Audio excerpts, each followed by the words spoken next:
Hello बच्चों, let's read the question. So question says that which of the following property does not associate with the element having Z equals to 80. So Z equal to 80 है किसका? सबसे पहले तो mercury के लिए है, यानी कि Hg के लिए है। ठीक है, एटॉमिक नंबर कितना है? 80 है। चलो एक बार के लिए हमें नहीं पता कि कौन सा एलिमेंट है, बट इसका इलेक्ट्रॉनिक कॉन्फिगरेशन लिखा जा सकता है, हम उसके बेसिस पे लिख सकते हैं। अब इलेक्ट्रॉनिक कॉन्फिगरेशन लिखने के बहुत ही बेस्ट तरीका है कि सबसे पहले आप नोबेल गैस के एटॉमिक नंबर याद रखें। जैसे हीलियम के बाद क्या आता है? नियोन आता है, फिर आपका आर्गन आता है, आर्गन के बाद क्रिप्टन आएगा, फिर आपका जीरोन आएगा और फिर यहाँ पे रेडॉन आएगा। ठीक है, याद करने का सिंपल तरीका है, निमोनी में है ना अगर कर जीरो रन। इसके लिए एटॉमिक नंबर 2 होता है, उसके बाद एक मैजिक नंबर होता है कि आप सबसे पहले 8 ऐड करो तो 10 हो जाएगा, फिर 8 ऐड करो तो 18 आ जाएगा, फिर 18 ऐड करो तो 36, फिर से 18 ऐड करो तो ये हो जाएगा 54 और फिर 32 तो ये हो जाएगा 86। तो इनमें से इससे कम वाला ढूंढना है, तो इससे ये आपके पास 86 इससे ज्यादा हो चुका है, तो इससे कम वाला क्या आ जाएगा? जीनोन आ जाएगा।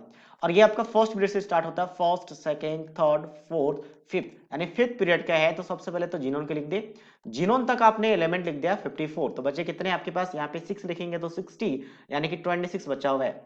अब ये किस में जा रहा है? फिफ्थ पीरियड तक फिल हो चुका है, तो 6 पीरियड में जाएगा। तो 6 पीरियड में सबसे पहले 6s को फिल करेंगे, 6s2। एलिमेंट कितने आपको फिल करने थे? 26 फिल करने थे, 2 इलेक्ट्रॉन यहाँ पे आ चुका है। इसके बाद आएगा 5f, तो 5f में आ जाएगा 14, तो 14 और ये 16 हो चुके, बचे 10 इलेक्ट्रॉन्स, तो किस में जाएगा आपका? 4d में, तो 4d10।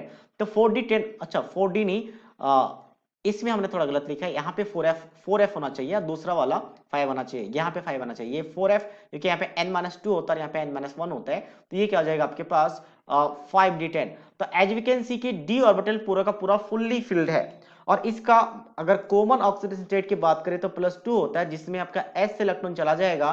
तो s से अगर इलेक्ट्रॉन जाएंगे तो यहाँ पे क्या लिखा जाएगा आपका? यहाँ पे 6s0, 6s0, 4f14 and 5d10, यानी कि d ऑर्बिटल्स चाहे ग्राउंड स्टेट की बात करें या कॉमन ऑक्सीडेशन स्टेट की बात करें, दोनों जगह फुल्ली फिल्ड है। ऐसा एलिमेंट को हम लोग ट्रांजिशन एलिमेंट नहीं कहते। यहाँ पे ट्रांजिशन मेटल्स एक ऑप्शन दिया, मतलब ये वाला आंसर आ जाएगा, क्योंकि ये एसोसिएटेड नहीं है।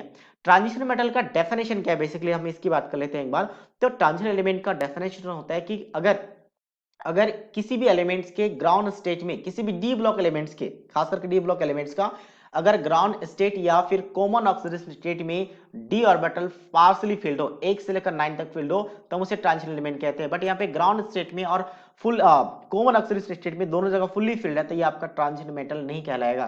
तो इसलिए आपका ऑप्शन सी आ चुका है। बाकी की हम बात कर लेते हैं। ग्रुप नंबर की बात करते हैं, ग्रुप नंबर 12 कैसे आता है? तो लास्ट इलेक्ट्रॉन डी में फिल हो रहा है, मतलब डी ब्लॉक एलिमेंट, और डी ब्लॉक के लिए ग्रुप नंबर होता है s प्लस डी में जितने भी इलेक्ट्रॉन है दोनों को ऐड करके। तो s में 2 इलेक्ट्रॉन्स है और d में 10 है, तो ग्रुप नंबर 12 आ जाएगा। तो इसका मतलब ये आपका सही है, ये ट्रू है, फॉल्स ने एसोसिएटेड है।